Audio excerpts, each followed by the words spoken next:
Hello, hello mga kamili. Welcome back to our mini vlogs. For today's video, magbibigay tayo ng special bagoong alamang.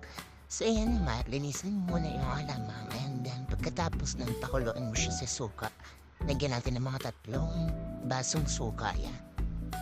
And then after na yan, papakuluin natin siya para maluto yung alamang sa suka.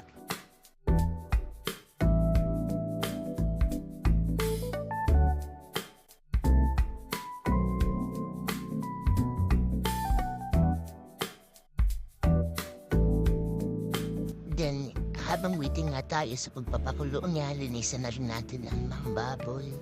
Isasahog natin yan dyan sa alamang. And then, papakuluin lang natin yan ng bongga hanggang sa parang matuyuin siya. Ayan, kapag ganyan na, tuyong-tuyo na yan siya, pwede na natin yan hamuin para iprito natin ang mga baboy.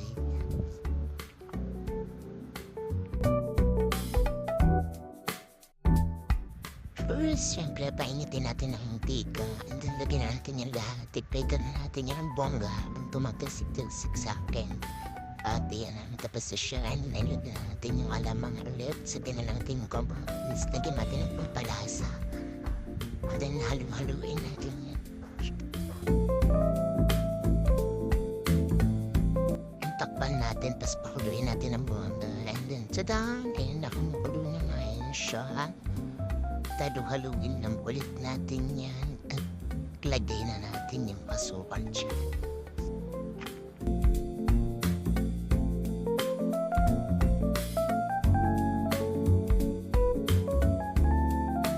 Siyempre mix-mix natin yan para maghalo-halo na yan sila at papakuloyin natin ulit. Sabay ngayon natin dyan yung sili para may konting anghang.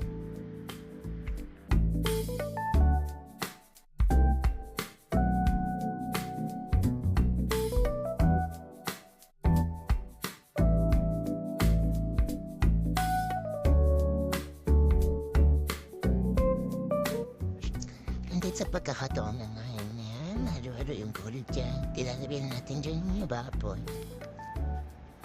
Yan. So, syempre, halo-halo ulit dyan. Sa wait-wait naman tayo. Hindi na lang at maluluto ba siya.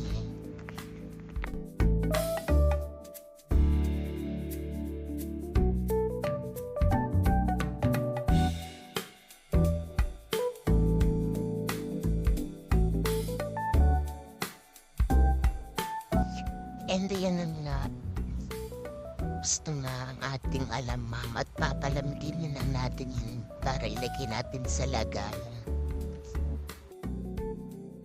And yan, okay na ang ating special bagoong alamang.